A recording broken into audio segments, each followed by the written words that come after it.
अब हमारी राजस्थान की परंपरा के हिसाब से चुनरी उड़ाकर का स्वागत किया जाएगा।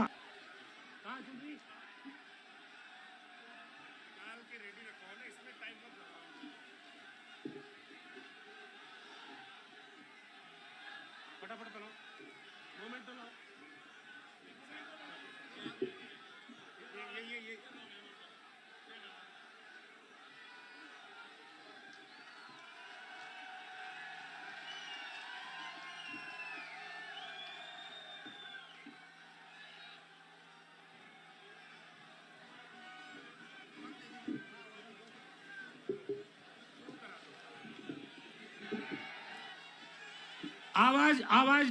ये आवाज नहीं।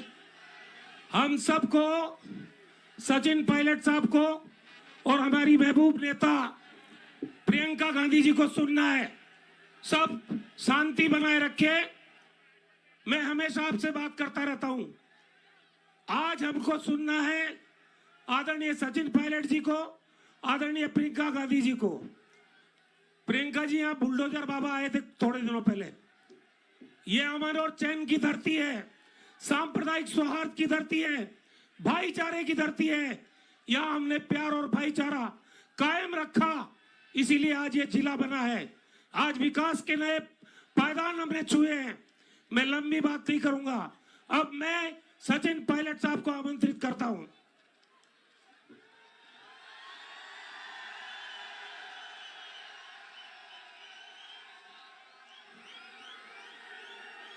हम सब की नेता सम्मान्य श्रीमती प्रियंका गांधी जी, आप सबके विधायक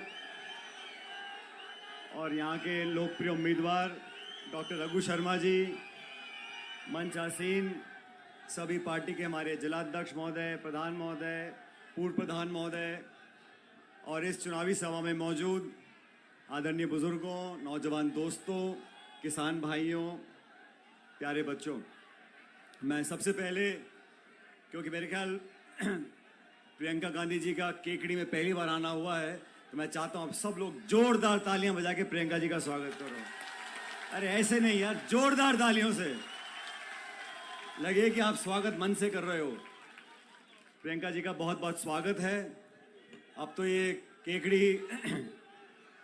केकड़ी जिला बन गया है और ताकत आप लोगों को मिल गई है। और इस चुनावी समर में हम सब आपके बीच में अपनी पार्टी के लिए और रघु जी के लिए वोट मांगने के लिए आए हैं। दोस्तों, आप सब लोग अच्छी तरह जानते हो, राजस्थान में 25 तारीख को वोट पड़ेंगे और 25 तारीख को आपको निर्णय करना पड़ेगा अपने 5 साल का भविष्य। हमारे प्रदेश की दिशा और दशा आपको तय करनी है। हमारे नौजवान, हमारे किसान किस हालात में अगला 5 साल काटेंगे, उसका निर्णय आप लोगों को करना है। ये चुनाव बहुत महत्वपूर्ण इसलिए भी है साथियों कि हमने 10 साल में केंद्र की भाजपा की सरकार को देख लिया और आप लोग भी कोई कसर नहीं छोड़ते। जब देते हो छप्पर फाड़ के देते हो। 2 बार आपने भाजपा की पूर्ण बहुमत की सरकार दिल्ली में बना दी। अब 10 साल से वो सरकार दिल्ली में है। इन्होंने कोई कसर नहीं छोड़ी। किसान, नौजवान, महिला, ऐसा नीति निर्माण इन्होंने किया है। हर व्यक्ति, मध्यम वर्ग का व्यक्ति, किसान वर्ग आज परेशान है, दुखी है, पीड़ित है, चिंतित है। इनकी रिपोर्ट कार्ड हमारे सामने है।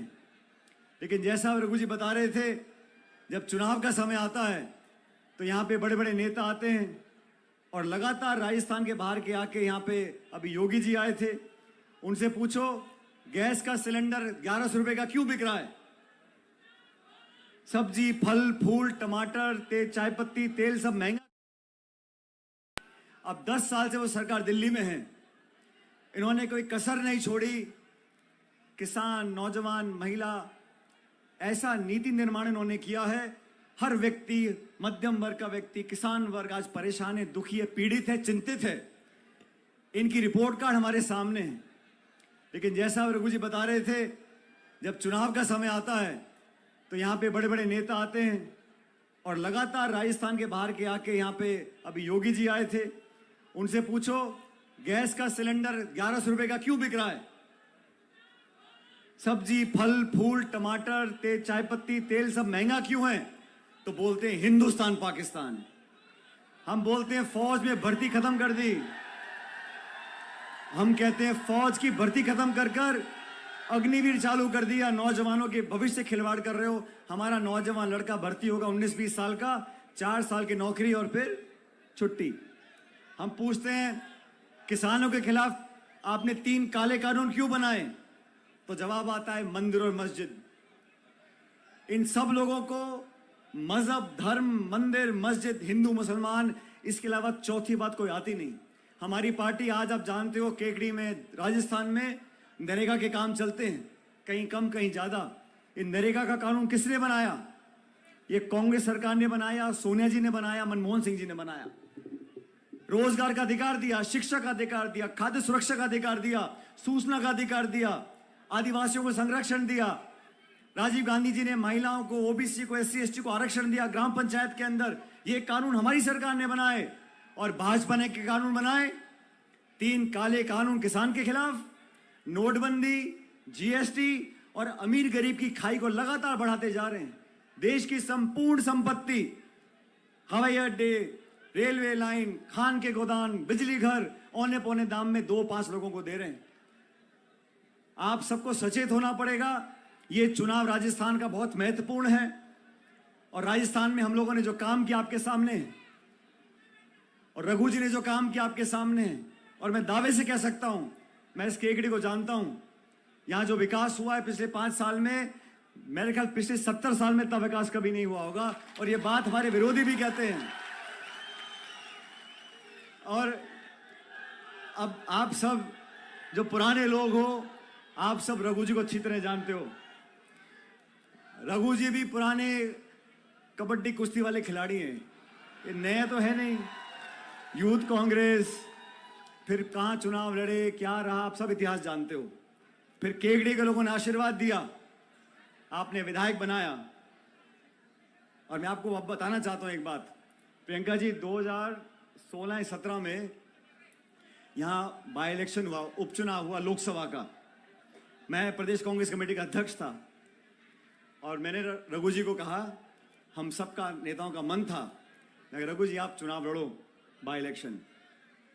अब असली बात तो ये है कि रघु जी ने कहा मैं कहां पछड़े फंसूंगा, लड़ूंगा, फालतू में सरकार है। तो ये आधे मन से थे। मैंने कहा रघु जी आप चुनाव लड़ो, हम सब साथ रहेंगे, चुनाव जिताएंगे। उस समय पूर्ण बहुमत के साथ 163 विधायक वसुंधरा जी के थे बीजेपी के राजस्थान में, 163, 25 के 25 सांसद बीजेपी के थे, केंद्र में सरकार, प्रदेश में सरकार। तो रघु जी तो समझदार आदमी है, उन्होंने कहा कौन पंगा लेगा लोकसभा चुनाव लड़ने का, बाय इलेक्शन का। लेकिन मैंने कहा कार्यकर्ता सब चाहते कि आप चुनाव लड़ें। और वो दिन था, मुझे याद है, रघु जी और हम आए थे यहाँ नामांकन भरने के लिए।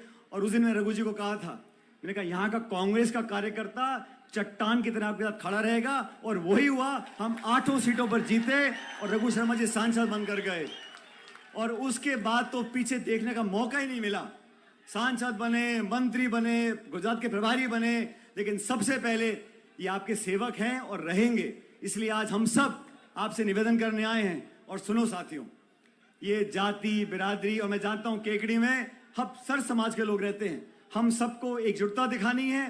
कांग्रेस पार्टी की सरकार, जहां वोट पड़ गए छत्तीसगढ़ में, मध्य प्रदेश में, वहां सरकार कांग्रेस पार्टी की बनने जा रही है। और राजस्थान में भी 25 तारीख को मतदान होगा। ये हाथ का निशान हमारी पार्टी की पहचान है। आप लोग बटन दबाकर जिताओ और रघु जी पहले से ज्यादा आपकी सेवा करेंगे, इस बात का मैं आपको आश्वासन देता हूं केकड़ी के लोगों को। हम सब प्रियंका जी को सुनना चाहते हैं, लेकिन मैं आपसे इतना आग्रह करूंगा, मैं भी चुनाव लड़ रहा हूं टोंक से।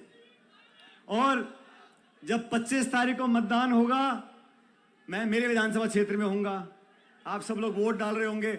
और जब बटन दबाते हैं मशीन में तो आवाज करता है ना, वो क्या टी करके बोलती है मशीन, बोलती है कि नहीं बोलती? 2 नंबर का बटन, लेकिन बटन आवाज निकलती है उसमें से। क्या आवाज निकलती है? टी करके। अब ऐसा है 25 तारीख को पंडित जी का, इस वाले पंडित जी का, रघु शर्मा जी का बटन दबाना और इतनी जोर से दबाना कि मुझे टोंक में वो टी की आवाज सुनाई पड़ जाए कि वोट पड़ गई। मैं आप सबसे पुनः निवेदन करते हुए कि कांग्रेस पार्टी को जिताना, और सुनो, ये जीत मोटी करनी है। अच्छी खासी जीत होगी, हम सबको ताकत मिलेगी और हम मिलकर आपके क्षेत्र का विकास करेंगे, सरकार बनाएंगे। मैं एक बार पुनः प्रियंका जी का यहाँ पे स्वागत करता हूं और धन्यवाद देता हूं कि वो समय निकालकर आपके बीच में आई है। और तमाम जनता जो बैठी है, आपका मैं हमेशा कायल रहूंगा। परमपिता परमेश्वर से कामना करता हूं, आप लोग फलो फूलो हंसो, जैसे आज मुस्कुरा रहे हो ऐसे मुस्कुराते रहो, भगवान आपकी झोली में खुशियां भरे। बहुत बहुत धन्यवाद। राम राम साहब।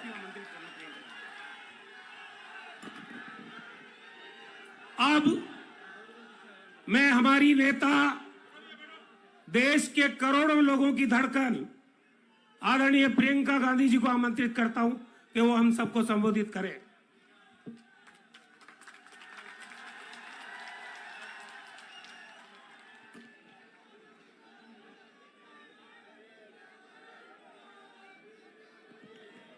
श्री सचिन पायलट जी, श्री रघु शर्मा जी, श्री भूपेंद्र सिंह राठौर जी, श्री श्यामलाल बैरवा जी, श्री समरवीर सिंह जी, मंच पर उपस्थित सभी कांग्रेस के नेता पदाधिकारी, मेरे प्यारे कार्यकर्ता भाइयों और बहनों, आप सबका इस सभा में बहुत बहुत स्वागत। मेरी प्यारी बहनों, मेरे प्यारे भाई, आज थोड़ी गर्मी भी है, आपने काफी इंतजार किया और इतने प्रेम से मेरा स्वागत किया, इसके लिए मैं बहुत बहुत आभारी हूं। आप सबको बहुत बहुत धन्यवाद और इस सभा में आपका भी स्वागत। आप न घड़ी घड़ी राम राम सा कासियान हो, अच्छे हो, मुस्कुरा रहे हो, खुश लग रहे हो। केकड़ाधीश बालाजी, लोक देवता देवनारायण भगवान जी, लोक देवता बाबा रामदेव जी, भगवान परशुराम जी, भगवान महावीर स्वामी जी, हजरत ख्वाजा फखरुद्दीन चिश्ती जी, वीर तेजा जी महाराज जी, इन सब महान आत्माओं को, भगवानों को, देवताओं को मेरा प्रणाम।